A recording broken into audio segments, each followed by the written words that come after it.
Donc on va commencer, bonjour à tous déjà, je suis Benjamin Legrini, j'ai la chance de présenter cette table ronde avec 3 intervenants que je vais présenter juste après. On est sur le thème de se reconnecter au vivant.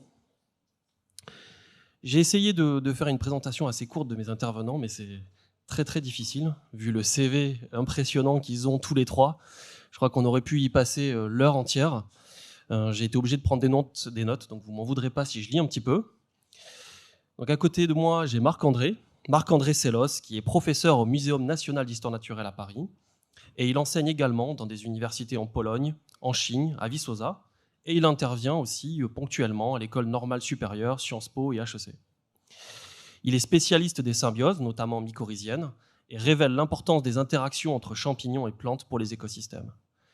Il est également très engagé dans la transmission du savoir. Il préside l'association Biogé. Il est membre de l'Académie d'agriculture de France et a publié plus de 230 articles de recherche. Il vulgarise actuellement ses découvertes dans des ouvrages que vous pourrez trouver juste à côté, notamment Jamais seul, Les goûts et les couleurs du monde et Nature et préjugés, le dernier, qui est publié aux éditions Actes Sud. Ce qu'on peut noter aussi, c'est que sa passion pour la nature est illustrée par ses chroniques sur France Inter et sa bande dessinée Sous Terre lui a valu le prix Homme Nature en 2020. Marc-André nous reconnecte avec le vivant avec une rare bienveillance et humilité. Francis Valvogel.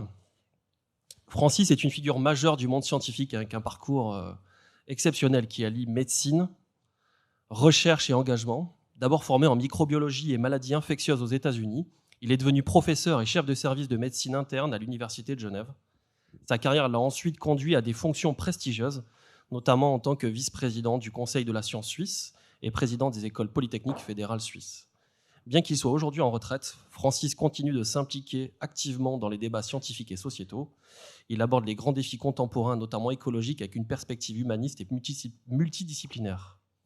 Dans son dernier ouvrage, Nature, tu peux encore nous sauver, aux éditions Odile Jacob, il explore la manière dont les sciences et la nature peuvent éclairer la crise écologique actuelle. Et enfin, un deuxième Francis, donc ça va être plus compliqué pour moi, je vais devoir donner vos noms de famille à chaque fois. Francis Allais, qui est une figure incontournable de la botanique, passionnément engagé dans la défense des forêts. Biologiste et docteur en sciences naturelles, il est reconnu pour ses recherches novatrices sur la structure et le fonctionnement des arbres, en particulier des canopées. Il a notamment conçu le fameux radeau des cimes, un dispositif unique pour explorer les hauteurs inaccessibles des forêts tropicales. Vulgarisateur talentueux, Francis Allais partage sa passion pour les écosystèmes forestiers avec un large public. Son engagement pour la préservation des forêts, illustré par son projet ambitieux de reconstitution d'une forêt primaire en Europe, fait de lui un défenseur ardent de la biodiversité. Dans son dernier livre, La beauté du vivant, publié également chez Actes Sud, mais qui n'est pas encore disponible en version papier et que je n'ai malheureusement eu que sous la forme d'un PDF, il nous invite à explorer le vivant sous un angle esthétique. Donc pour rappeler le titre de la table ronde, se reconnecter au vivant pour prendre soin de l'humanité, marre des combats stériles pour tenter de sauver la planète, et si on gagnait la bataille par une reconnexion au vivant. Je voulais commencer cette table ronde avec ce contrepoint qui est de dire reconnexion au vivant, mais j'ai quand même l'impression que tous les trois, vous n'avez jamais vraiment été déconnectés, vous êtes toujours connectés au vivant. Et donc, j'aurais aimé vous entendre sur cette connexion, comment elle s'est faite. Est-ce que ça a démarré comme beaucoup de naturalistes dans l'enfance? Est-ce que ça a d'abord été une envie de nommer, de connaître, de reconnaître les êtres vivants? Ou est-ce que c'est par la beauté que ça a démarré? Voilà l'introduction qu'on pouvait avoir. Peut-être Francis Allais, si tu veux commencer. Je pense que ça fait le lien aussi avec la question de la beauté. Oui, je comprends très bien la question. Eh bien, moi, c'est depuis l'enfance, les choses vivantes me passionnent. Je me passionne pour tout ce qui vit. Voilà. Et indiscutablement, si mes souvenirs ne me trahissent pas, c'est la beauté qui a attiré mon attention la première fois sur les choses vivantes.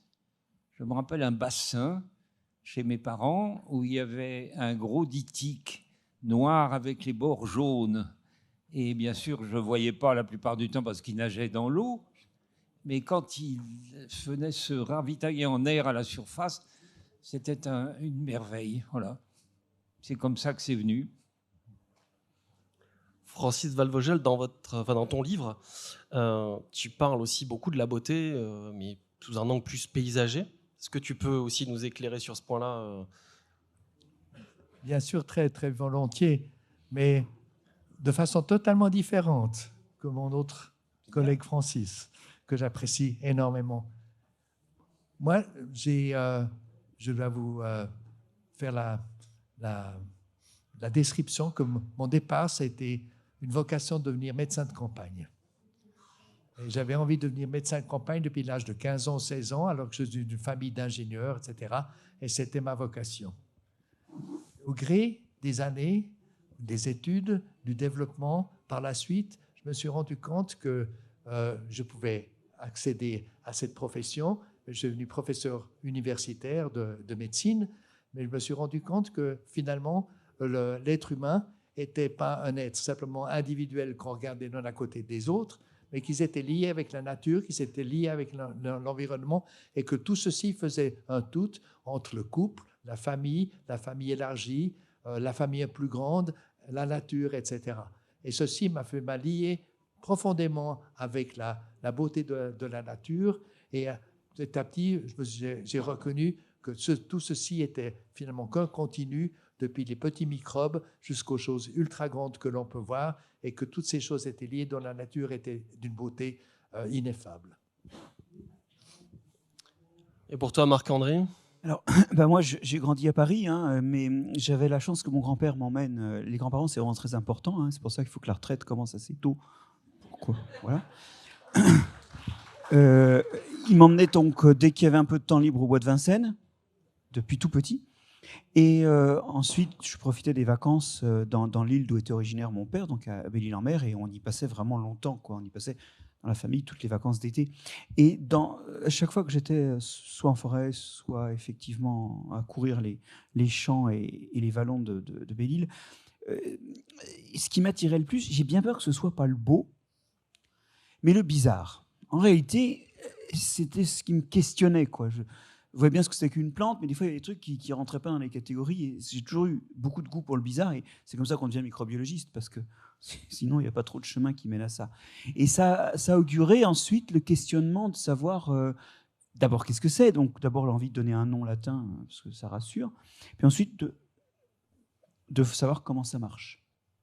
Et j'ai la faiblesse de penser que ça dessine, parce que notre histoire n'est pas universelle, mais peut-être un chemin, justement, pour connecter les jeunes au monde, c'est d'abord l'observation, peut-être le sentiment du beau, d'ailleurs. Et puis après, lorsqu'il existe un lien et que la chose est posée sur la table de la pensée, eh bien, on se questionne sur comment ça marche. Et c'est peut-être le début d'essayer de le protéger ou de comprendre que, finalement, le protégeant, c'est nous qu'on protège.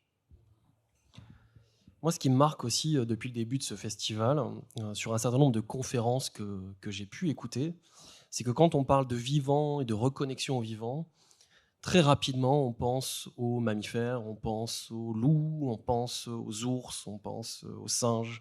On a vu tout un tas de conférences extrêmement intéressantes, et qu'il y a quand même des organismes qui jouent un rôle fondamental dans le fonctionnement des écosystèmes, ou même pour nous, et qui sont totalement oubliés. Je pense notamment aux plantes. Si je parle assez régulièrement autour de moi de ces questions-là, et quand je pose la question de tiens, quelles sont les espèces qui ont disparu, systématiquement on va penser à une espèce animale. Voilà, les dinosaures, on va penser au dodo, c'est peut-être l'espèce qui vient instinctivement, y compris dans les milieux naturalistes qui sont pourtant assez spécialisés. Très rarement vient le nom d'une plante. Et donc, je m'interroge un peu sur cette relation-là, sur cette connexion au vivant, justement. Et Francis Allais, est-ce que tu peux nous donner ton avis là-dessus, un éclairage ? Qu'est-ce qui fait que toi, de ton côté, tu as cette connexion forte avec les plantes ? Et quelle est ton approche et comment ça reste intact après toutes ces années ? Tu as raison, la plupart de nos contemporains ne s'occupent pas des plantes, ne les voient pas. Alors, elles ont un handicap, c'est qu'elles ne bougent pas. Donc, elles seront là demain. Pourquoi est-ce que je m'y intéresserais aujourd'hui alors que je peux aussi bien le faire demain ? Les animaux, c'est pas du tout pareil. Tu vois passer un écureuil, et si tu le vois pas à ce moment-là, ben, tu le verras pas, c'est tout. Donc les plantes, il faut un effort pour s'en rapprocher et les admirer. Mais c'est un effort salutaire parce que je voudrais juste rappeler que les plantes, elles nous nourrissent tous. Et elles nourrissent tous les animaux, même les carnivores. Et tandis que je suis absolument persuadé que s'il n'y avait pas d'animaux, les plantes s'en tireraient très bien. Qui est-ce qui va les polliniser? Le vent. Voilà, donc pour moi, les plantes, c'est fondamental et c'est fondamentalement beau. Et je pense que c'est encore... le décalage est encore plus fort. Je pense que Marc-André ou Francis, vous ne direz pas le contraire, avec les prokaryotes, enfin les bactéries, les champignons. Que tu peux dire un mot sur le... Je vais peut-être juste commencer avec les microbes, comme on les appelle vulgairement. Et je vais commencer par une petite anecdote triste.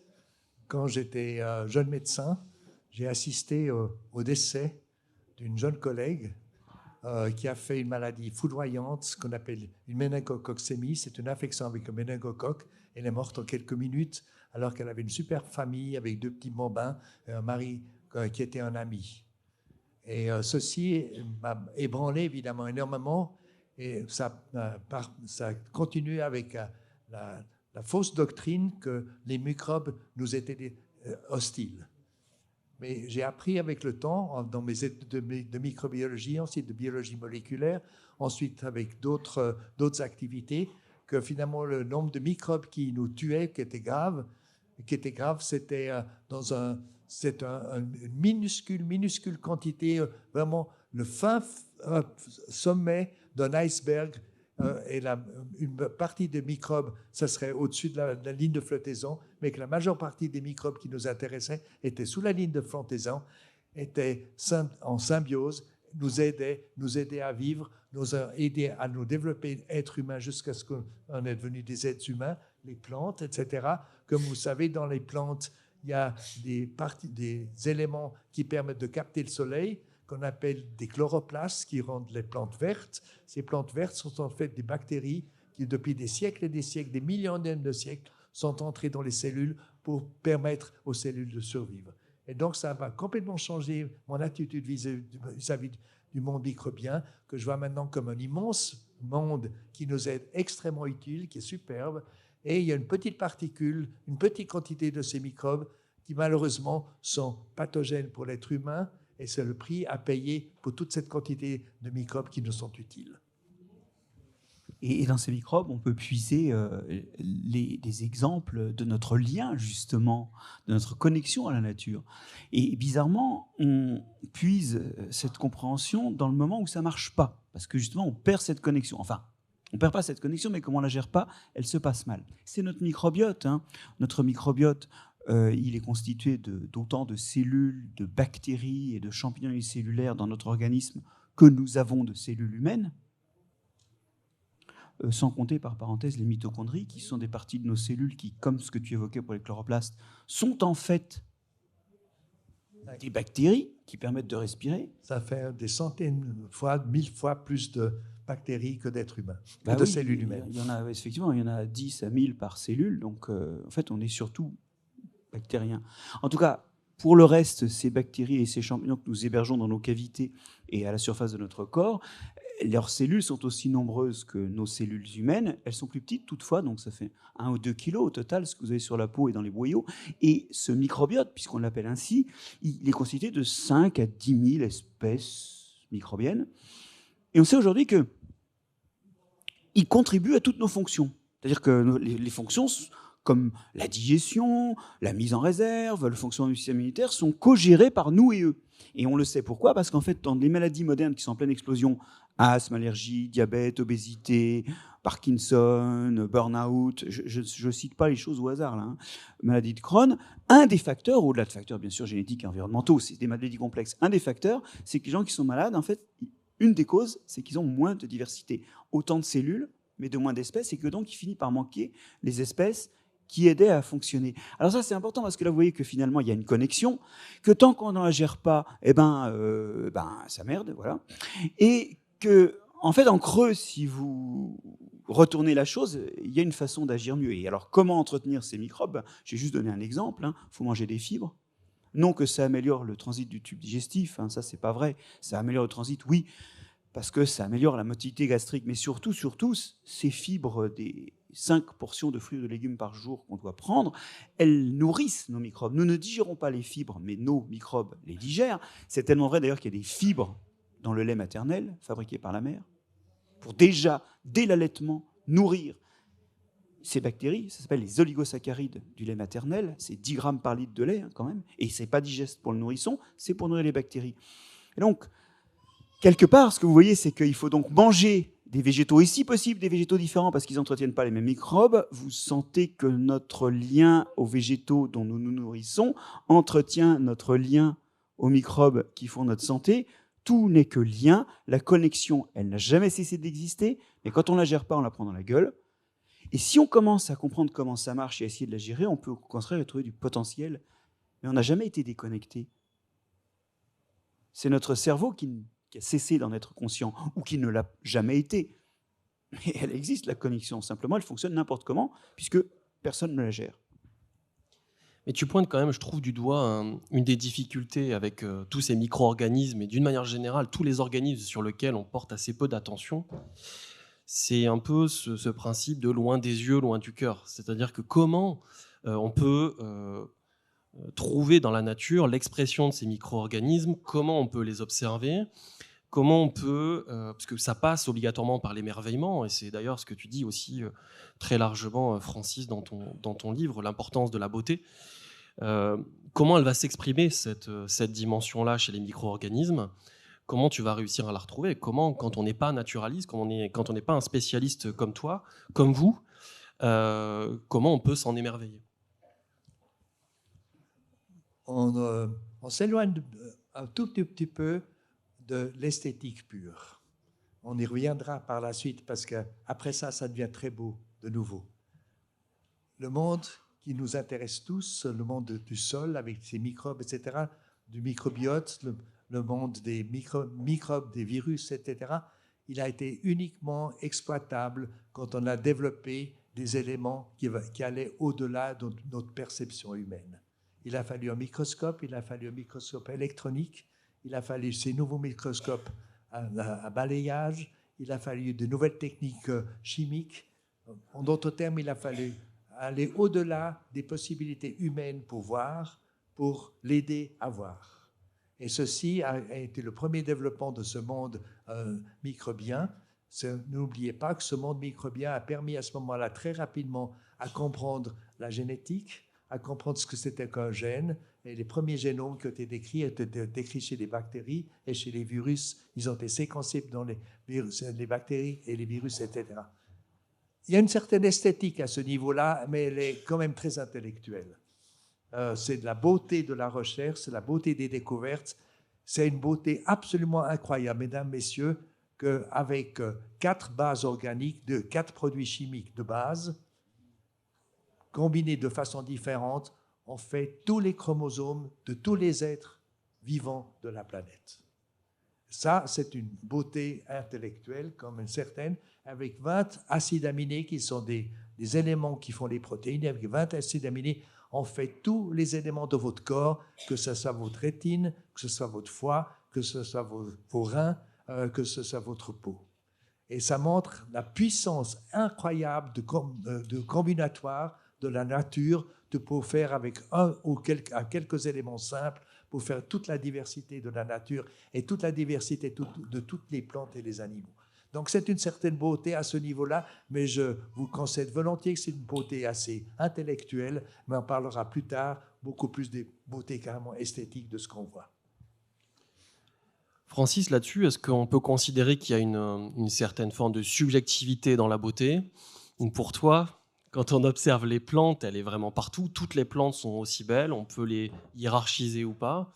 Est-ce qu'il y a potentiellement un jugement derrière? C'est-à-dire, si j'observe une plante rare, est-ce qu'elle est plus belle qu'une qui est commune a priori? On me dit toujours ça. Pourquoi tu étudies la beauté alors que c'est subjectif? Moi, je peux trouver un truc beau, quelqu'un d'autre le trouve laid. On a raison tous les deux, on ne peut pas se convaincre. Bon, c'est un point de vue que je trouve stupide. Voilà. Est-ce que tu peux développer un peu? Je crois que là, on rentre dans le cœur du sujet. Non, mais... Je voudrais t'expliquer pourquoi je me suis lancé dans l'étude de la beauté du vivant. D'abord, j'ai souffert à l'université, je tiens à le dire, parce que j'ai des enseignants. Bon, ça fait longtemps que je ne suis plus étudiant. Hein. Je vous raconte une histoire assez ancienne. Mais je n'ai jamais oublié des enseignants à la Sorbonne qui nous disaient « N'admirez jamais ». Il parlait de plantes et d'animaux. N'admirez jamais parce que si vous admirez, ça va fausser votre raisonnement et vos résultats seront dénaturés. On nous a dit, attendez, chaque mot m'a blessé sur le moment.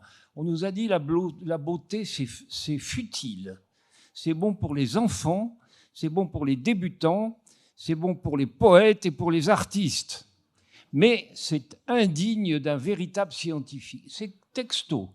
Et ça, c'est des paroles que j'ai jamais oubliées. Et ça, c'est un point clé, ce que tu dis là, parce qu'en réalité, déjà, c'est pour ça que j'insiste un peu sur ce concept de beauté depuis maintenant quelques minutes. C'est que j'ai 3 éminents chercheurs à côté de moi, et donc ça paraît a priori complètement incongru de vous entendre parler sur cette dimension de la beauté, de l'esthétique. Moi, quand j'ai lu ton ouvrage, c'est la première chose qui m'a marqué. Je me dis, mais comment un docteur... éminent chercheur parle de l'esthétique et de la beauté. C'est très peu courant. Attends, je vais préciser dès le début du bouquin. Je suis désolé, il n'est pas là le bouquin. On fait des sales coups parce qu'il devrait être publié, mais il ne l'est pas. Enfin bref. J'ai précisé dès le début que je ne m'occupe pas de ce qui est invisible à l'œil nu. Pour moi, c'est les choses que j'observe avec mon œil, sans aucune espèce d'appareil. Voilà. Alors... est-ce que c'est vraiment beau? Oui, mais pas n'importe où. C'est lié à l'évolution. Voilà, je cherche à démontrer que la beauté, ce n'est pas futile et ça a une signification biologique. Je peux expliquer en quelques minutes comment je fais. Je prends des lignées monophylétiques, c'est-à-dire des lignées homogènes, dont tous les représentants descendent d'un ancêtre. Un ancêtre, ça ne va pas suffire, il en faut au moins 2. Mais il n'y en a qu'un qui apporte le caractère nouveau et intéressant, et donc, par ce biais-là, ça va envahir toute la lignée. Eh bien, je divise les lignées monophylétiques en 3, la base, le centre et le sommet, et je compare l'esthétique des 3 régions. Je constate qu'en bas, c'est passionnant, c'est le domaine des ancêtres. Ils sont passionnants, ils ont une diversité de modes de vie qui est extraordinaire. Mais ils sont moches. Ouais, je suis désolé, j'aurais aimé vous amener des exemples, mais comme il n'y a pas de projecteur, je ne peux pas vous montrer ça. Et le livre est richement illustré, d'ailleurs. Je le dis parce que j'ai eu la chance de le voir, mais il y a énormément de dessins à l'intérieur. Alors, montons vers le milieu. C'est là qu'il y a le plus de représentants de la lignée. La beauté apparaît, c'est une propriété émergente. Mais au milieu, il reste encore énormément d'organismes qui ne sont pas vraiment beaux. Et par contre, si vous montez au sommet de la lignée, qui peut se terminer à l'époque actuelle, ou bien ça s'est terminé à des époques anciennes, là, vous constatez que c'est très, très beau. Attendez, je vais essayer de concrétiser avec quelques exemples. Les insectes, la lignée des insectes. Eh bien, les ancêtres, les protours, les tisanours, les colomboles, désolé, je les trouve moches. Ça vous fait rire. Ils sautent bien quand même. Hein. Si je pouvais vous les mettre sous le nez, vous seriez sans doute d'accord avec moi. Alors évidemment, je tombe sur des spécialistes de colomboles qui me disent « Mais non, c'est des animaux fantastiques, merveilleux ». Je me méfie un peu des spécialistes dans ce domaine de l'esthétique. Si tu étais un colembole, tu ferais des sauts de 50 mètres par rapport à ta taille. J'ai décidé de laisser tomber ces petites choses. Je voudrais te rappeler que je m'occupe de ce que je vois à l'œil nu. Alors les colomboles, c'est limite. Non, mais il y en a qui sont marrants. Les animaux, tu vois, ils me font marrer. J'arrive pas à les prendre au sérieux. D'accord. Mais justement, Marc-André, est-ce que du coup, la beauté dépend des yeux de celui qui le regarde? Alors, on a eu un désaccord à la table là-dessus. Alors, autant moi, je suis d'accord sur le fait que le vivant est beau, Ça, je vous suis tous les deux dans votre émotion. Je rappellerai que, outre l'émotion intellectuelle, outre l'émotion visuelle, il y a aussi l'émotion olfactive ou gustative. Hein. Ça y contribue. Quelqu'un a eu la gentillesse de m'amener tout à l'heure une bouteille de Mondeuse. Ben, ça, c'est de la biodiversité aromatique et gustative. Bon. Non, mais je suis sérieux. Hein. Pourquoi toi et pas moi? On la boira ensemble, alors. Mais moi, je pense que le beau est dans l'œil de celui qui le voit. Alors moi, ma référence absolue, c'est quand même Voltaire, hein, et son dictionnaire philosophique. Et il s'interroge en introduction de l'article sur le beau. Il demande, mais qu'est-ce qui est beau pour la crapaude? Ben, c'est son crapaud. Et c'est vrai que quand je regarde la biodiversité, elle n'est pas toujours belle. Le virus du SARS-CoV-2, je le trouve pas beau. Le rat taupe, je le trouve pas beau. Après, il y a des choses que je trouve belles. Et moi, j'ai la faiblesse de penser que le beau, il est dans l'œil de celui qui observe. D'ailleurs, Pas d'accord. Là. ouais, je me doute, mais je pense que c'est comme le bon. Le bon, il est dans celui qui perçoit ça. Par exemple, l'homme est bon pour le SARS-CoV-2. Oui. Le SARS-CoV-2 n'est pas bon pour l'homme. Bah, il a quand même étendu son nombre d'individus. Le SARS-CoV-2, il n'a pas de conscience pour savoir ce qui est beau, ce qui n'est pas beau. Oui, mais en termes de valeur évolutive... Il faut quand même un petit peu un cerveau relativement bien développé. Le crapaud, je suis probablement oui, déjà. Insecte, je suis moins sûr. Mais mammifère, oui. La conscience se développe comme ça à travers de l'évolution. Et au travers de cette évolution, pour vous mettre les deux d'accord, évidemment, le concept de beau peut émerger. Mais, si tu regardes le nombre de descendants, sans l'homme, le SARS-CoV-2, il reste sur les pangolins, ou on ne sait pas trop quoi, il n'en a pas beaucoup. Et en réalité, il y a une sorte ici de subjectivité, selon moi, à déterminer si quelque chose est bon ou pas pour nous, de même que pour toutes les espèces, une autre espèce peut être bonne ou mauvaise. Et c'est important parce que tout le monde dit que la biodiversité c'est beau, et c'est bon. C'est compliqué.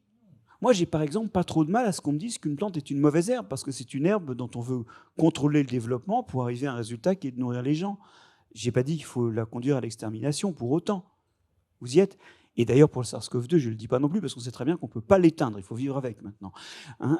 Mais ces histoires de beau et de bon, c'est quand même vachement nous, non? Peut-être qu'il faut, juste encore une question, il faut peut-être, en tant que biologiste, il faudrait faire la différence entre affinité et beauté. Je veux dire, le virus du Covid-19, il a une structure qui lui permet d'avoir une affinité particulière pour une cellule humaine.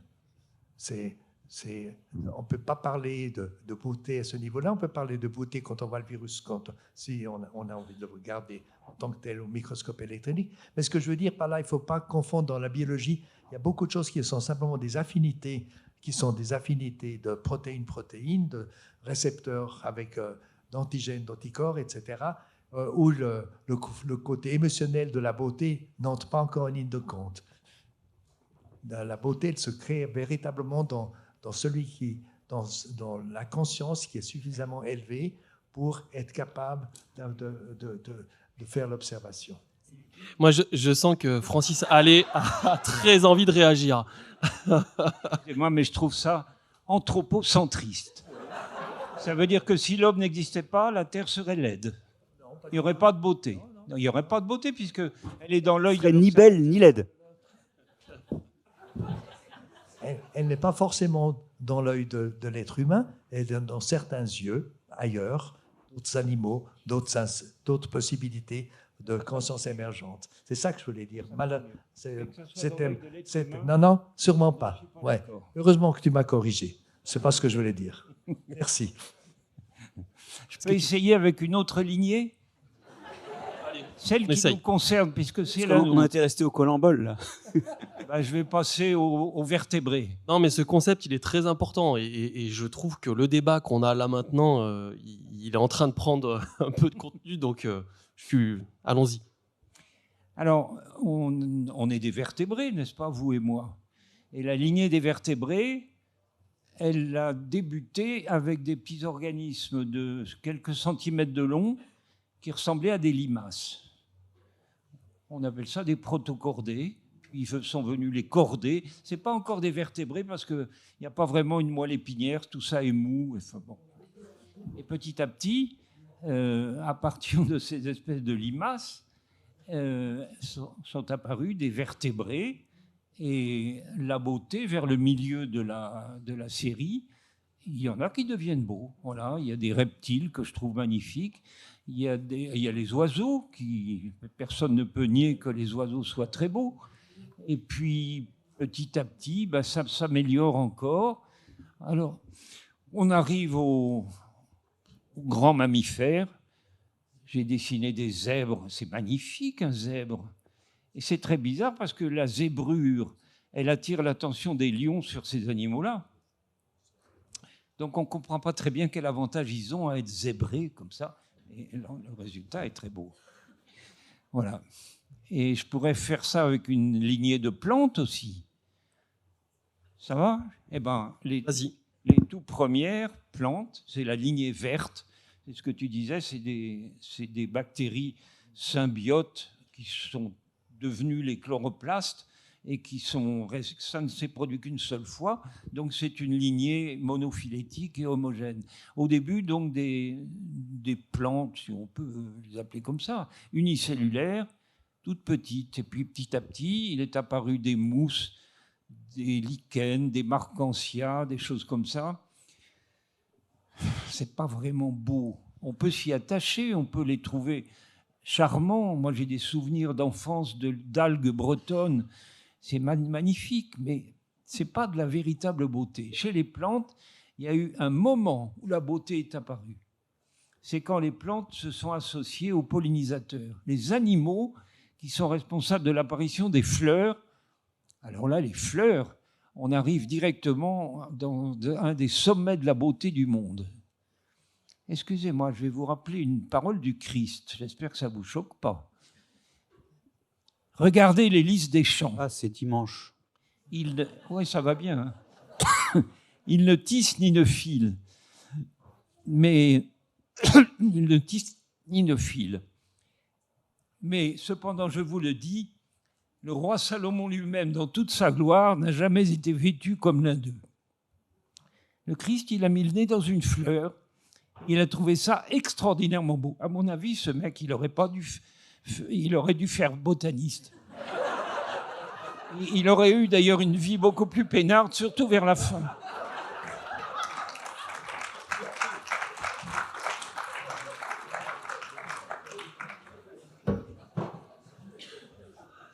Là, je vais avoir du mal à rebondir là-dessus.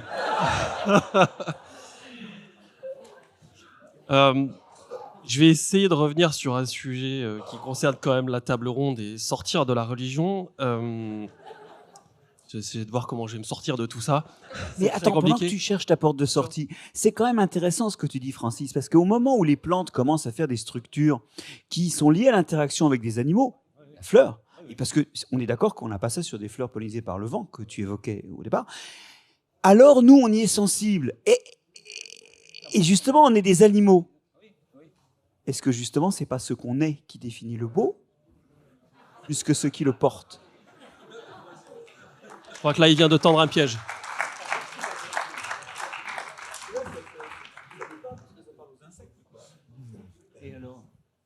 Ben, ça montre que finalement, c'est plutôt celui qui reçoit qui est le réceptacle du beau, non ? Puisque, effectivement, quand une plante se met à interagir avec des animaux, alors elle leur envoie des signaux qui sont perceptibles par eux et qui peuvent effectivement faire monter le sentiment. Darwin avait déjà émis l'hypothèse que nos sens étaient très comparables à ceux des animaux. Donc si je trouve que la fleur est belle, ça ne m'étonne pas que le papillon trouve ça aussi. Mais excusez-moi maintenant, parce que je vais poser à vous deux une question. Une fougère n'est pas belle. Elle ne fait pas de fleurs, par définition. Il y en a 20 000 espèces à travers toute la planète. Des fougères ça existe depuis des années. Est-ce que la fougère, en tant que telle, vous estimez qu'elle n'est jamais belle ? Par exemple, celle-là. Moi, j'ai pas de problème avec ça. Ton frère en dessinait de superbes, Francis. Il y a des fougères qui sont magnifiques, mais il n'y a rien d'aussi beau que la fleur dans le domaine végétal. Parce que ton frère en dessinait de superbes, qui sont encore sur les murs du du mon muséum. laboratoire. Mais je vous rappelle que ce n'est pas ça la discussion. La discussion, ce n'est pas de savoir ce qu'il y a. Non, là, on s'éloigne. Non, on s'éloigne un petit peu, mais malgré tout, il y a quand même une corrélation étroite, je crois, entre le niveau de protection des espèces, l'intérêt dans la conservation de la nature et la valeur esthétique qu'on attribue aux espèces. Quand on regarde la liste des espèces d'une manière générale, les premières, telles qu'elles sont apparues dans la loi de protection de la nature, en France en tout cas, ont très souvent désigné des grands organismes, des plantes à fleurs, des orchidées en particulier, plus que des fougères, plus que des bryophytes, plus que des espèces qui sont a priori moins esthétiques. Et je pense que, Marc-André, tu diras pas le contraire, je crois qu'il y a assez peu de micro-organismes qui sont protégés. Donc quand même, malgré tout, il y a voilà, une corrélation étroite entre notre capacité, notre envie à protéger des espèces et la dimension esthétique. C'est vrai. Oui, je comprends très bien ça. Il y a un travail là qui est très intéressant qui a été fait par des collègues du muséum, Anne-Christine Prévost et je crois que c'était elle. Non, c'est Guillaume Lecointre qui a fait ça. Ils ont demandé aux gens, ils leur ont passé des images par paire. Et ils demandaient sur ces paires d'images lequel vous pensez comprendre le mieux et lequel vous sauvez si l'un des deux doit mourir. Donne-moi des idées de paires. Alors, par exemple, il n'y avait pas beaucoup de plantes, mais tu vois, tu avais le chêne, tu avais la marguerite, tu avais le lion, tu avais des anémones de mer, voilà. Et puis, il y avait un ou deux champignons. En fait, ce qu'on voit, c'est que plus c'est éloigné évolutivement de nous, et plus c'est dissemblable de nous, moins, en fait, il y a d'empathie, et moins les gens disent « Ah bah, je comprends ce qui se passe dans cette bête-là », et moins ils ont envie de sauver. Avec deux exceptions qui me font penser à un truc, c'est que la vulgarisation et la diffusion d'informations scientifiques a un rôle. Le moustique, par exemple, a un score bien inférieur à ce qu'on pourrait attendre vis-à-vis de sa position et par rapport aux autres. Le chêne, par contre, il est légèrement au-dessus. Vous voyez, donc il y a quand même des rectifications qui viennent du fait qu'on peut introduire des sensibilités et des affections ou des désaffections, des désamours par le biais de l'information qu'on a. Déjà, le moustique, il n'y a pas besoin d'être bien informé pour savoir que ça pique, mais bon.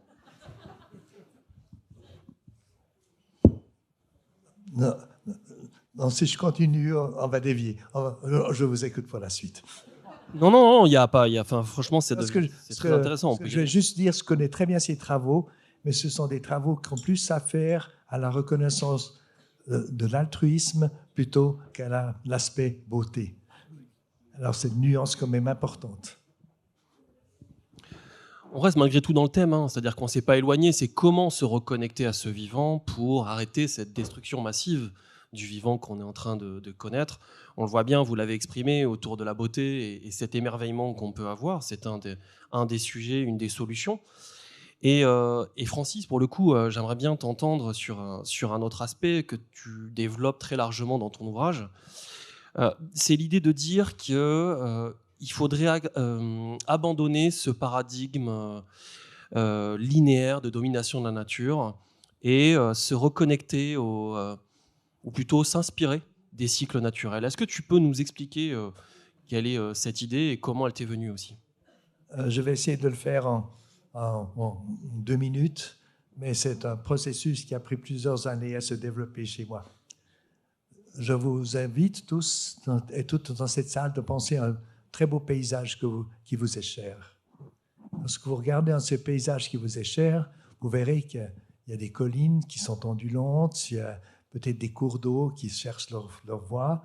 Vous trouvez qu'il y a des arbres qui ont poussé plus ou moins droit, se rejoignant. Vous trouvez qu'il y a des fleurs qui se balancent les unes vers les autres. Et en fait, je me résume, tout ce que vous regardez est fait de courbes et d'ondulations.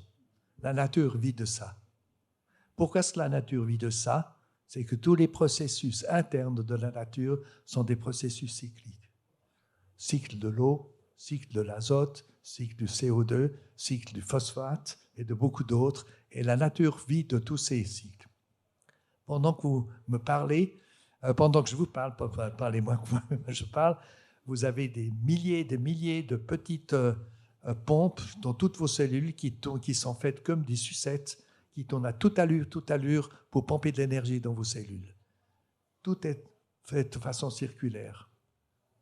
Quand vous regardez ce même paysage, si vous regardez, il y a des lignes droites. Toutes les lignes droites, c'est les constructions humaines. Que ce soit les ponts, que ce soit les maisons, que ce soit les fenêtres, que ce soit les toits. L'horizon, il est jamais plat. Il est toujours oscillant. Ouais. Non, il est rond, parce que si tu regardes bien, il est rond. D'accord? Voilà, c'était bien. Là, je l'ai bien eu, là. Ouais, c'est quand même pas Voilà. le vivant, là. Hein. Et je conclus de là qu'en fait, l'être humain a fait sien la droite, la ligne droite, dans la pensée, dans la parole, dans la construction et surtout dans la production. On prend des matières premières, en ligne droite, on en fait des produits. On prend ces produits, on ne sait plus quoi en faire, on les jette. La ligne droite s'arrête là et on est en train de perdre complètement nos réserves naturelles et on est en train d'asphyxier par nos déchets. Si on faisait comme là, madame, vous pouvez faire ce geste devant tout le monde parce que c'est exactement ça.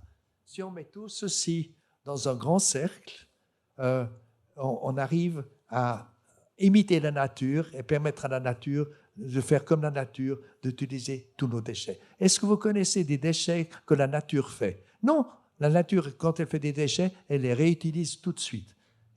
Allez revoir dans les bidonvilles et dans les grandes villes, les déchets de plastique et de matériaux, c'est absolument effrayant.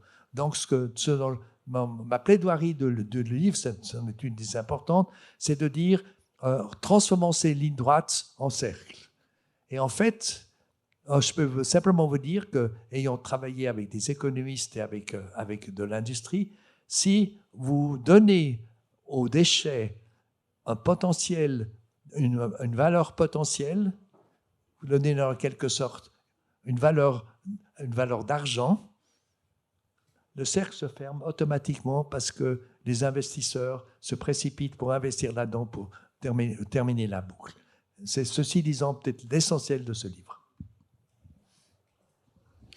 Mais, moi, je suis tout à fait d'accord avec à la fois l'esthétique du recyclage, hein, du cercle et du bouclage d'une part, et la nécessité d'avoir des déchets qui sont en fait, qui n'ont pas déchu, mais qui ont acquis le statut d'une autre utilisation. Bon, ça, je suis vraiment d'accord avec toi.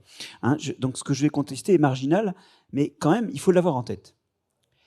Quand les premières bactéries ont inventé la photosynthèse, bactéries dont certaines font que nos murs sont un peu gris-bleu, ça s'appelle les cyanobactéries, et dont d'autres sont rentrées et vivent maintenant dans les cellules des plantes, et sont les chloroplastes.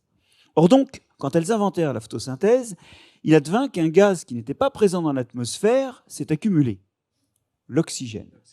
Et comme il n'y avait pas d'oxygène, il n'y avait pas non plus d'ozone, donc à l'époque, inutile de vivre sur Terre, vous cramez sous les UV en 2 secondes, il fallait se réfugier dans l'eau. Or, l'invention de l'oxygène avait 2 défauts. Le premier, c'est que beaucoup d'organismes n'étaient pas habitués à son rôle oxydant et aux radicaux libres qu'il forme. Ils en moururent. Et le deuxième, c'est que ça rouillait tout le fer dans l'océan, qui est tombé au fond de l'océan sous forme de rouille, avec une conséquence importante, c'est que même aujourd'hui, ce qui est limitant au milieu de l'océan quand vous n'avez pas des apports des fleuves qui amènent des choses venues du continent, c'est pas l'azote, c'est pas le fer. Pardon, c'est pas l'azote, c'est pas le phosphore, c'est le fer. L'océan a été durablement anémié, même pour ces fameuses bactéries. Il s'ensuit qu'à partir de 2 milliards d'années où se dépose le fer au fond de l'océan, où la photosynthèse produit vraiment assez d'oxygène pour rouiller le fer, pas encore pour faire une couche d'ozone, on ne peut toujours pas vivre sur Terre, on ne peut plus vivre en mer. Il y a 1 milliard d'années, que les paléontologues appellent « the boring billion », où on a très peu de fossiles. En gros, ça veut dire le milliard d'années emmerdant, où on a très peu de fossiles et très peu d'innovation. J'en déduis qu'il n'existe pas d'équilibre et que l'évolution innove perpétuellement, et des fois crée des espèces qui créent des déchets qui font caler la biosphère, mais qui, au bout d'un certain temps, sélectionnent des espèces qui vont être capables d'utiliser ces déchets, puisqu'ils sont accumulés. Ainsi naquirent vos ancêtres, qui firent d'un déchet, celui de la photosynthèse, une ressource. Aujourd'hui, quand vous respirez, c'est de l'urine gazeuse de plantes qui vous permet de respirer. Cet oxygène que vous respirez, c'est un déchet. Alors, ce n'est pas un déchet parce qu'il est très noble pour vous. Mais fussiez-vous des plantes, vous le considériez comme une merde telle que vous le diffusez sous forme gazeuse pour qu'il s'échappe. Et j'en conclus que cette logique de cycle est le produit de l'évolution et qu'il ne faut pas se leurrer. Dans l'évolution, il y a aussi un moment où ça cale. Et si aujourd'hui ces déchets sont recyclés, c'est qu'il y a une sélection des recycleurs. Et donc, suivez mon raisonnement, l'homme, en faisant des déchets qui ne sont pas recyclés, n'est pas hors nature. Parce que c'est déjà arrivé. En revanche, il est hors morale. Car à l'inverse de ces bactéries, il a les moyens de savoir ce que font ces déchets et qu'en particulier, elles entravent la capacité de l'homme à vivre bien et en bonne santé sur Terre. Je vous passe les microplastiques, les polluants éternels et tout le reste. Et donc, faire des déchets nouveaux qui ne sont pas encore recyclés n'est pas hors nature, il est hors morale. Il convient de le dire. Je suis parfaitement d'accord. Non, ce n'est pas du tout marginal. Ce que tu dis, c'est très important. C'est un fait que le début de la photosynthèse a fait de l'oxygène et que l'oxygène, c'est un déchet.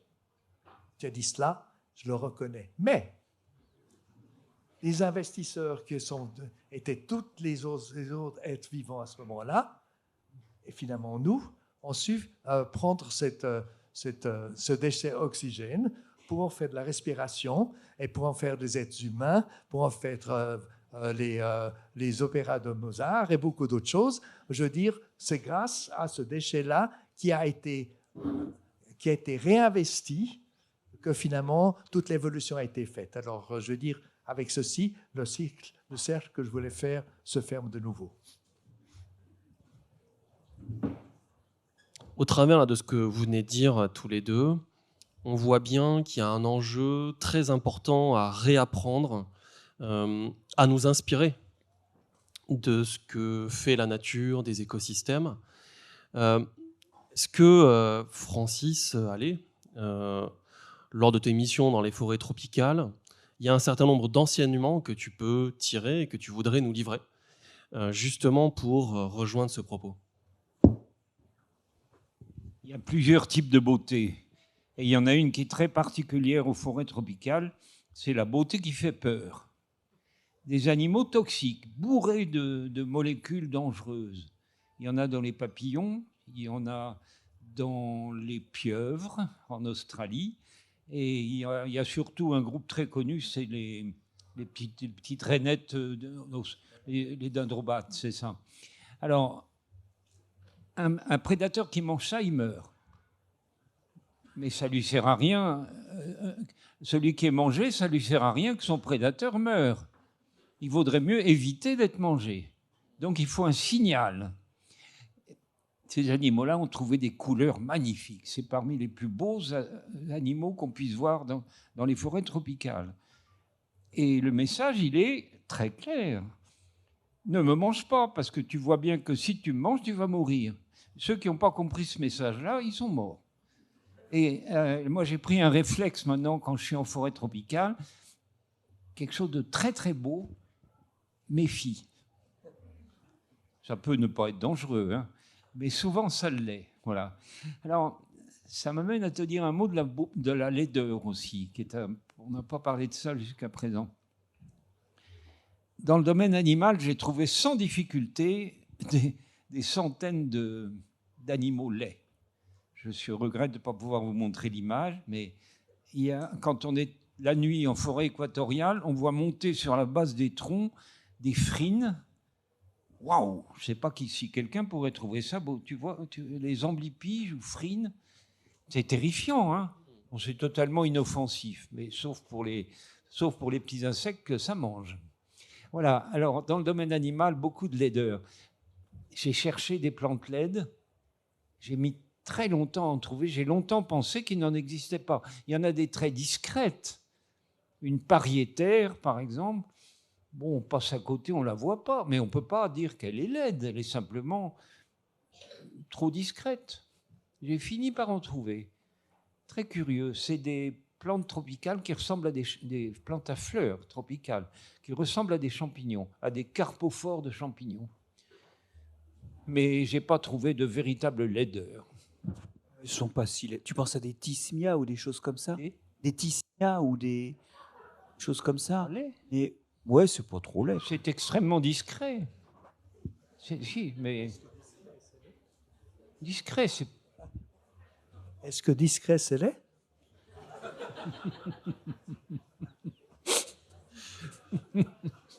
Tu l'as bien eu là. Hein.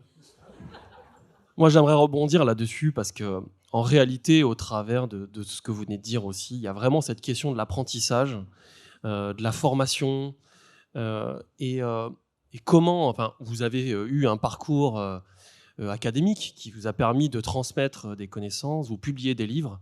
Dans quelle mesure c'est important et comment tout le monde peut, à un moment donné, grandir et monter en compétence sur ces questions-là? Non, vas-y, Marc-André. Peut-être une chose, c'est qu'on a des discussions sur ce que c'est que le beau, où est le réceptacle du beau. Bon, ça, c'est bien pour faire le malin un dimanche après-midi, mais la réalité, c'est que le beau, où qu'il soit, c'est quelque chose que nous sommes capables de percevoir, et c'est un outil pédagogique. Je veux dire que, par exemple, qu'aujourd'hui, dans ce mouvement que j'évoquais tout à l'heure, où il y a le contact au réel, et puis ensuite le questionnement qui va permettre de comprendre ce qu'est ce réel, notamment naturel, et la façon dont on y est relié, le beau et les disciplines artistiques, au passage, qui permettent de le développer, de le révéler, de le comprendre et de le percevoir, c'est une façon très importante d'arriver à la nature. Et d'ailleurs, autant que je le dise, pour moi, Francis est un père spirituel dans sa façon de faire, mais une chose qu'il n'aura jamais réussi à m'apprendre, et ça me frustre extrêmement, c'est que je ne pourrais jamais dessiner comme il dessine.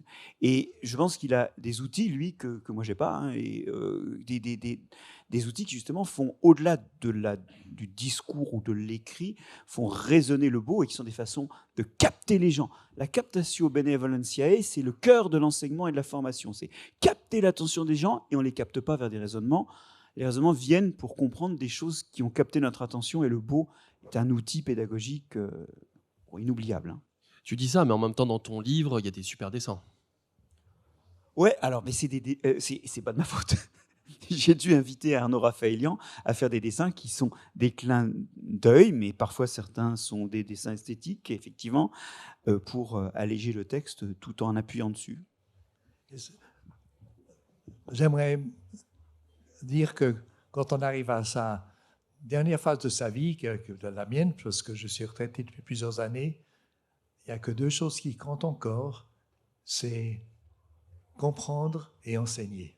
Enseigner, enseigner, enseigner. Notre monde ne va pas très bien. C'est une banalité que je suis en train de dire, mais ce n'est pas banal que ce soit ainsi. Il faut toutes les forces de tous ceux qui ont compris comment marche le monde, comment est-ce qu'on peut retourner sur la nature. Il faut le dire, le redire et le redire encore. À un certain moment, on n'arrive plus à le dire et le redire simplement à des étudiants, mais j'ai découvert que c'est pour ça que j'aime écrire.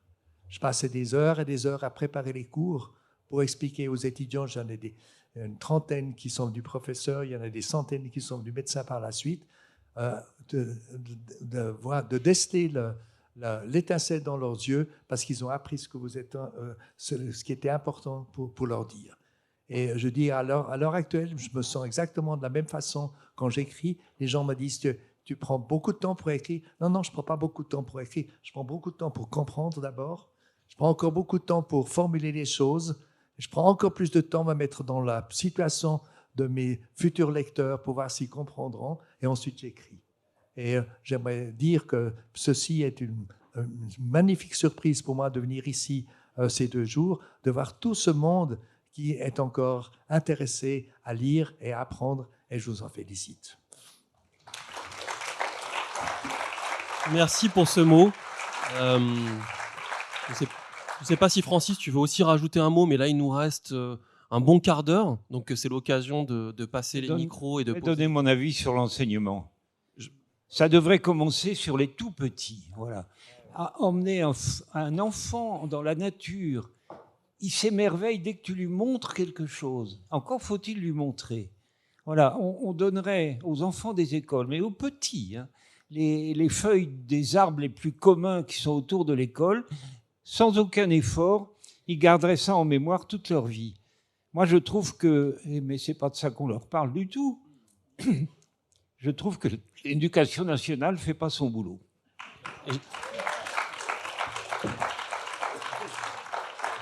Merci beaucoup pour ce point. Et d'ailleurs, je me pose, en même temps que tu exprimais ça, je me demandais si dans les formations de master des enseignants, il y avait des heures qui étaient consacrées aux sciences et vie de la Terre. J'en ai aucune idée. Je ne sais pas. Je ne sais pas si quelqu'un le sait. La réponse est non. Ces formations sont envahies par des heures de pédagogie, avec le résultat qu'on sait, c'est que ça ne marche pas.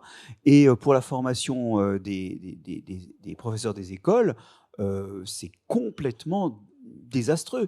Surtout qu'en plus, les professeurs des écoles, à leur décharge, sont souvent issus de domaines littéraires ou des sciences humaines. Et donc, ils n'ont pas de façon... C'est pas intuitif pour eux de prendre en charge, tu vois, une feuille ou une visite au bois de Vincennes pour voilà. Et moi j'ai un petit qui est en école maternelle. Alors c'est très bien cette école maternelle, c'est génial, c'est le public, donc c'est très bien. Et ils sont à 2 pas du bois de Vincennes. Ils ont été visités Orsay très brièvement, hein, parce que ils sont maternels. Ils ont fait le canal Saint-Martin. Ben, ils n'ont pas les bois de Vincennes. Alors moi j'en parlais un petit peu et on me dit ah oui non c'est dur parce qu'ils posent plein de questions. Non mais il faut pas rire, c'est que l'enseignant il veut pouvoir donner quelque chose et eux par formation ne peuvent pas. Et même ceux qu'on forme pour demain ils ne pourront pas. Et je rejoins ton constat sur l'éducation nationale, elle dysfonctionne alors même qu'elle est bourrée de gens valeureux. Hein, c'est pas de ça dont on parle. Merci beaucoup. On va passer à un temps de questions. Donc, ceux qui en ont, lèvent la main ou se lèvent. Ça sera encore plus facile, je crois, pour vous repérer. Juste là. Une question à Francis Allais. Moi, je suis allée voir la frine. Elle est vraiment très belle. Hein. Donc, je pense que c'est la frine. Vous parliez de la frine. C'est un animal qui est magnifique avec plein de taches qui se camouflent. Donc, je pense, je rejoins Marc-André Sellos. J'ai l'impression que la beauté aussi est liée à l'éducation. Vous parliez de l'éducation des enfants. Je pense que les enfants s'émeuvent de tout, d'une feuille tout à fait, en sénescence. Donc je pense que c'est aussi remettre du merveilleux dans les adultes et surtout les politiques qui décident. Surtout faites des conférences auprès d'adultes qui décident. Concernant la frine, madame, il faudrait que je puisse vous la montrer et on verrait qui la trouve belle et qui la trouve laide. C'est un animal terrifiant, hein. Voilà. Oui, elle est sur Internet, mais ça, c'est pas la vie, hein.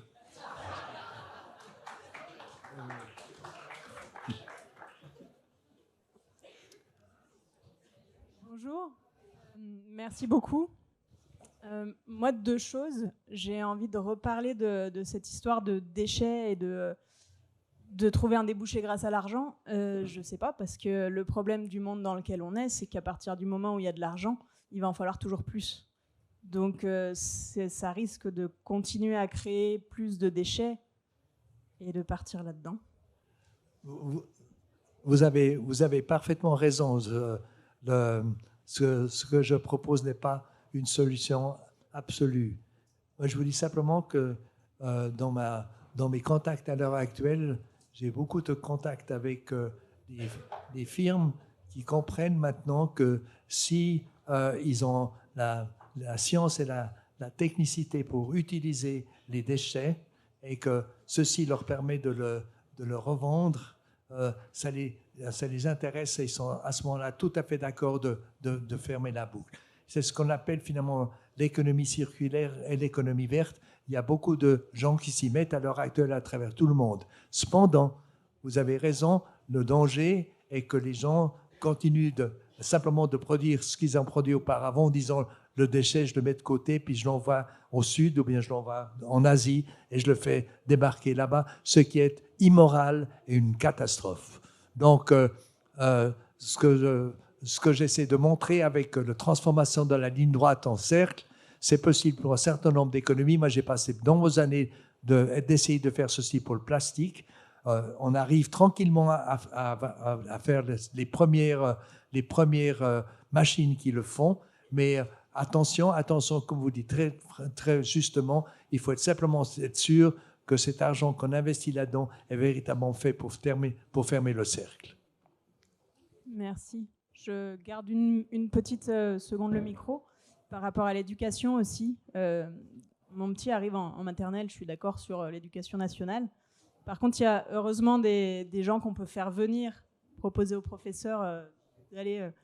et par contre... J'y vais d'ailleurs, dans 2 mois. Et bah top. Et au niveau des écoles de médecine, je ne sais pas où ça en est au niveau des collèges, lycées aujourd'hui et plus loin des écoles de médecine, parce que quand on parle de l'importance du microbiote, entre ce qu'on sait sur l'importance de tout ce qui se passe et ce qui se passe chez le médecin quand on y va, il y a quand même un gros décalage aujourd'hui. Ça s'adresse indirectement aussi à moi. Là aussi, il faut dire que en médecine, entre les grandes découvertes et le moment où on arrive à trouver l'application pour un nombre restreint de personnes, et on arrive à trouver l'application pour beaucoup de personnes, il y a toujours des délais relativement importants. Mais il y a des exceptions à cela, madame. J'ai vécu personnellement l'épidémie du sida, le développement de l'épidémie du sida, le développement du vaccin, le développement, pas du vaccin, mais des traitements. Et c'est assez exceptionnel de voir qu'en l'espace de 7 ans ou de 8 ans, on est parti d'une maladie qu'on ne connaissait absolument pas. Séquencer le virus, connaître le virus, trouver un traitement, trouver la combinaison de traitements qui était utile, ça a été absolument spectaculaire.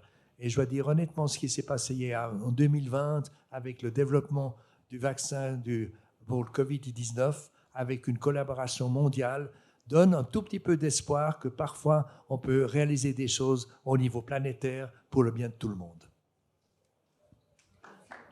Et sur l'enseignement, dans ce pays, donc il n'y a pas d'ambition autour des sciences du vivant et de l'environnement en primaire. Il y a 1 heure par semaine dans le secondaire, sauf en première et en terminale, où ça devient optionnel. Vous voyez, la sexualité, la santé, l'alimentation en option, tout un programme. Hein. Il y a un vrai problème de mutilation de la jeunesse, je rejoins Francis là-dessus. Et on se bat avec la fédération BioGE, B-I-O-G-E-E, que je préside, qui regroupe le muséum, des académies comme celle des sciences ou de médecine, des sociétés scientifiques, des associations de citoyens, des associations de journalistes, des fédérations d'entreprises, des fondations d'entreprises. On se bat pour être la voix des sciences du vivant en France, et notamment, entre autres combats que vous pourrez trouver sur le site web de la fédération, notamment augmenter le temps d'enseignement de ces disciplines, et aussi de concevoir ces enseignements-là en interdisciplinarité, parce qu'en réalité, les objets du vivant n'appartiennent pas qu'à une seule discipline. On a dit plus haut que les disciplines artistiques pouvaient être le truchement par lequel reconnecter finalement la conscience des plus jeunes au monde. Rejoignez-nous sur BioGE et surtout, trouvez-nous de l'argent, parce que le problème, c'est que ce qu'on voit, non, mais je suis très sérieux, ce qu'on voit, c'est qu'en fait, c'est une question de lobbying, et que ça demande de l'argent. Voilà, ça demande de quoi avoir un permanent à payer qui peut réagir en temps réel, demander des rendez-vous en temps réel. Et aujourd'hui, ce combat, eh bien, j'ai l'impression qu'en le menant avec finalement 20 000 € par an pour une cause nationale, puisque c'est ça notre budget, on n'y est pas. Hein. Et donc, si on n'arrive pas à faire grand-chose, c'est peut-être qu'on n'est pas assez soutenu.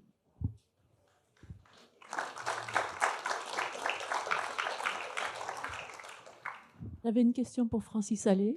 Est-ce que vous pouvez nous dire un mot des forêts primaires? Qu'est-ce que c'est? Qu'est-ce que c'est que son projet de reconstituer une forêt primaire en Europe? Volontiers. Il y a des bonnes nouvelles et des mauvaises. Les bonnes, c'est que le ministre de la Transition écologique nous a aiguillés vers les Ardennes. Et vous savez, c'est transfrontalier, donc ça sera entre les Ardennes belges et les Ardennes françaises.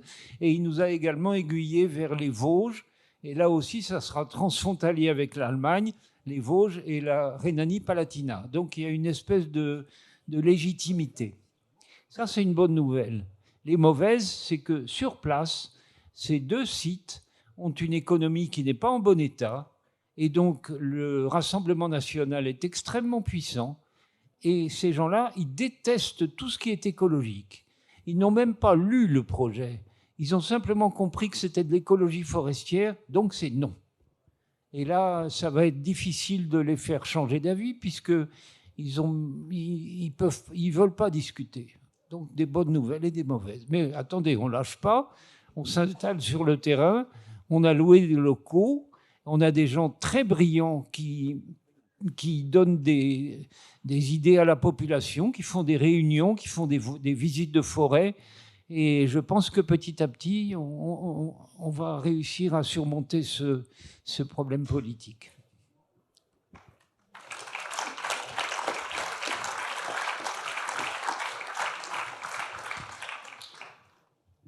On a encore un peu de temps pour d'autres questions. Je ne sais pas s'il y en a. Bonjour. Vous m'entendez ? C'est bon. Merci pour cette conférence qui était très intéressante et surtout très drôle. On a passé un très bon moment, donc merci à tous les trois et merci à vous aussi. Ma question, elle va... je vais vous poser une question en fait plutôt pour ouvrir un peu le sujet. Vous avez évoqué du coup pour se reconnaître au vivant 3 aspects surtout que j'ai retenus, donc la beauté, l'émerveillement, de reproduire ce qui existe déjà dans la nature et l'importance de l'enseignement. Moi, je voulais ouvrir en fait le sujet sur la culture de l'amour. Donc, est-ce que vous ne pensez pas qu'il est nécessaire aussi aujourd'hui de cultiver l'amour et d'enseigner ça et de transmettre ça aux nouvelles générations, dans la mesure où l'amour, qu'elle soit motivée par une curiosité intellectuelle, scientifique, ou bien spirituelle ou autre, elle permettrait justement de ne pas détruire même ce qui est laid, et donc de préserver en fait toute la nature et de s'y intéresser. Et voilà. Et ça, pour moi, je pense, ça irait au-delà de la beauté qu'on perçoit dans la morphologie des insectes ou de la plante, mais ça ouvrirait sur autre chose. Je ne sais pas si c'est assez clair, mais merci. Merci, madame. C'est une très belle intervention. Merci de l'avoir faite. Je commencerai pour dire qu'il y a beaucoup de choses à dire sur ce que vous proposez. Avant l'amour, il y a déjà le respect. Et j'estime dans la gamme des relations humaines les uns par rapport aux autres, des relations avec le monde, il y a, avant de parler nécessairement d'amour qui vient plus tard, il y a déjà respect et altruisme. La nature, comme vous savez, est bourrée d'altruisme. Il y a même des théories qui disent à l'heure actuelle que quand on a passé de la naissance dans un œuf à la naissance de mammifères, ça ne peut pas être possible sans que l'altruisme soit créé. C'était une propriété biologique nécessaire pour avoir du sentiment et de l'aide pour le nouveau-né qui sortait de ce fait-là de l'utérus et qui ne sortait pas d'une coquille d'œuf. Donc moi, je pense que la question que vous posez, on peut la décomposer en différentes façons en disant il faudrait d'abord qu'on ait beaucoup plus de respect de la nature, de notre environnement, des voisins. J'estime que dans mon livre, je décris par exemple que chaque personne d'entre vous voit différemment. Ce n'est pas vos yeux qui voient différemment, c'est votre esprit, votre cerveau qui interprète les images qui viennent de votre œil et les interprète chaque fois de façon différente. Ce qui veut dire que chacun d'entre vous a un passé différent et a une autre façon de voir que son voisin. Moi, j'ai appris ça avec le temps et je suis arrivé à avoir une tolérance absolument incroyable vis-à-vis de personnes qui pensaient différemment de moi, même quand c'est toi, Francis. Ceci étant dit, à part depuis là, on devient évidemment très, très personnel. Et je dis oui en montant depuis l'altruisme et au respect. À un certain moment, on a une sélection finalement de son sentiment pour un certain nombre de choses et que l'amour est simplement l'éclosion superbe de ce que j'essayais de décrire avec cette ascension depuis l'altruisme et le respect. Justement, Francis, je crois que tu veux rebondir dessus. Je voudrais dire à madame que d'abord, j'admire complètement une idée aussi nouvelle. Ça, c'est très, très rare. Mais je voudrais vous demander aussi s'il y a des précédents, si ça a déjà fonctionné quelque part et si on pourrait s'en inspirer pour savoir si ça doit être étendu ou pas. Voilà. Marc-André, tu veux rebondir ? À moins qu'il y ait une réponse à ça, j'ai peur qu'on soit tous un petit peu coincés parce qu'on connaît mal les autres cultures où éventuellement cela aurait pu émerger. À ma connaissance, pardon, je ne suis pas une grande scientifique ou je n'ai pas exploré encore le monde entier, mais à échelle individuelle, il y a des choses, je pense, qui existent et peut-être locales, enfin des petits collectifs, mais c'est vrai que des modèles comme ça qui existent, j'en connais pas particulièrement. J'aimerais rappeler, parce qu'on a un peu l'habitude d'affliger Darwin de tous les maux. Hein. On lui dit, oui, il nous a fait un monde de compétition, de combat pour la vie, struggle for life. En fait, la formule n'est pas de lui, hein, elle est Spencer. Et en réalité, alors il y a des très mauvais livres qui ont été récemment publiés sur la théorie darwinienne, en disant que Darwin avait ouvert la porte de l'ultralibéralisme. Darwin, dans The Descent of Man, il parle de ça, le respect, l'empathie, et il s'interroge pourquoi ça traîne autant dans l'humanité. Qu'est-ce qui a fait ça? Il l'a bien repéré, hein. Darwin, il a notamment parlé de coopération de façon dont malheureusement ses successeurs ne se sont pas emparés, et il parle sinon d'amour, mais vous avez raison dans votre propos, mais au moins de respect. Et alors, je voudrais terminer en disant qu'en fait, on ne peut pas aimer toute la nature. Ce n'est pas possible. Parce que si vous aimez toute la nature, vous n'aimez pas l'homme. Démonstration. L'homme fait partie de la nature. Et oui, donc si vous... Oui. Donc on aime tout en général. Enfin, si on aime la nature... Il y a des choses, si vous les aimez, vous n'aimez pas l'homme. Or, l'homme est dans la nature, donc, si vous voulez aimer toute la nature, vous devez aimer l'homme. Donc, vous ne pouvez pas tout aimer. En fait, c'est parce que l'amour est une dimension importante, mais qui est un peu externe à notre propos. Je vous donne mon exemple. Si vous aimez toute la nature, le virus de la polio, il a le droit de vivre. Moi, quand j'enseignais au Brésil, j'ai vu des étudiants qui avaient eu la polio, et je peux vous dire, on ne peut pas laisser des gens être malades de la polio parce qu'on veut aimer le virus de la polio. En réalité, il faut du temps qu'on prenne en charge, nous autres qui aimons la nature, cette idée que ce que nous voulons, c'est au fond que nos enfants vivent bien dans cet univers et jouissent de toutes les facettes de la nature qui nous construisent, de l'alimentation au plaisir esthétique, etc., etc., etc. Et donc, ça ne passe pas par un amour invétéré de tout ce qui est dans la nature, mais par l'organisation de dynamiques qui sont les plus vivables. Et je pense que la fin de tout ce que nous discutons, au fond, c'est un peu l'amour de nos enfants, qui passe par le fait que nos enfants ont besoin, puisqu'ils sont dans la nature, et vous le dites très bien, ils ont besoin de cette nature, mais c'est-à-dire d'une certaine dynamique de la nature où ils ont leur place. Parce que, honnêtement, hein, vous rasez tout sur Terre, vous mettez des hydrocarbures partout et des métaux lourds partout, il y aura de la biodiversité. Elle sera microbienne, vos enfants n'y auront pas de place, mais voilà. Donc la question, c'est quelle dynamique on veut pour la nature qui fait place à l'homme. Et là, immédiatement, il faut de la biodiversité, mais pas n'importe laquelle. Malheureusement, on ne peut pas tout aimer dans la nature. Merci.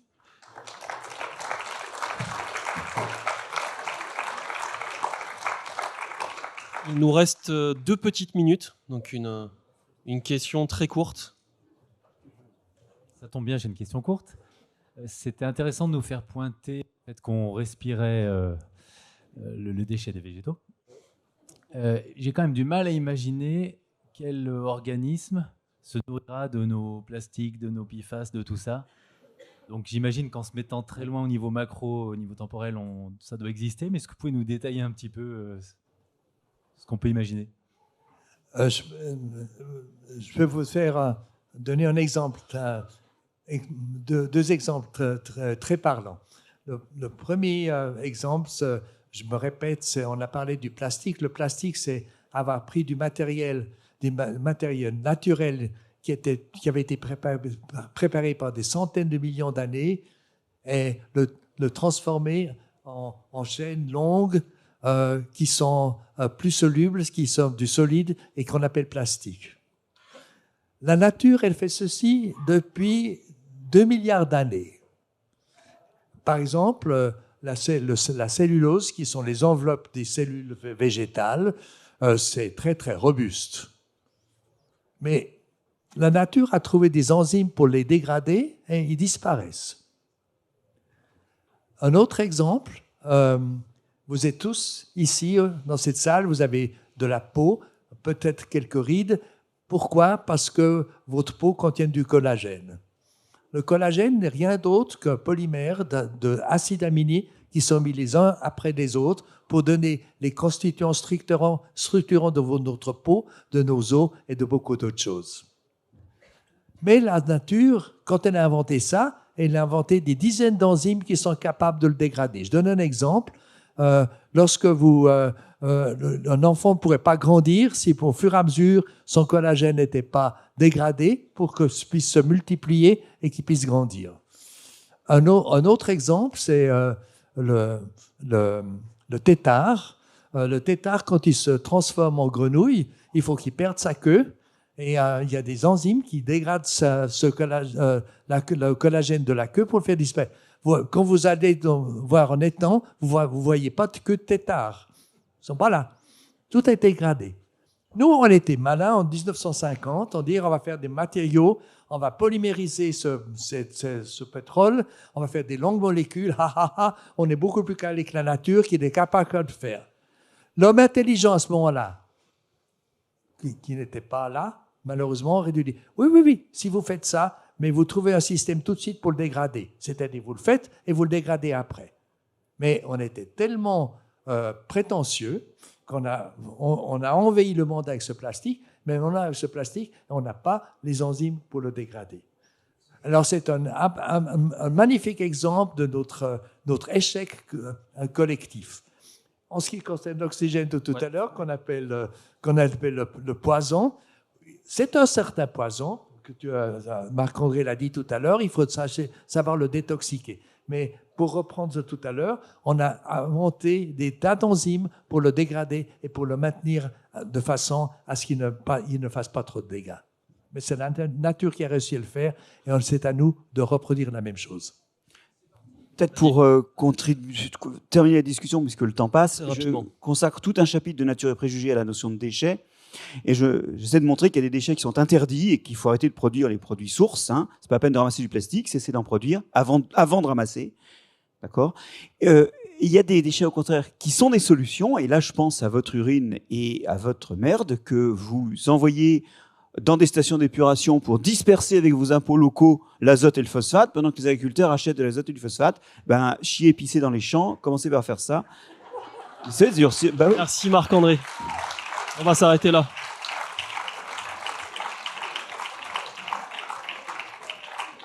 Merci beaucoup. On va devoir s'arrêter ici. Alors, il y a un travail graphique qui a été au fond. Je suis désolé, on m'a donné le terme anglais de ce travail et j'ai complètement oublié. Mais allez voir, il y a une représentation qui a été faite, c'est très intéressant. Merci à tous.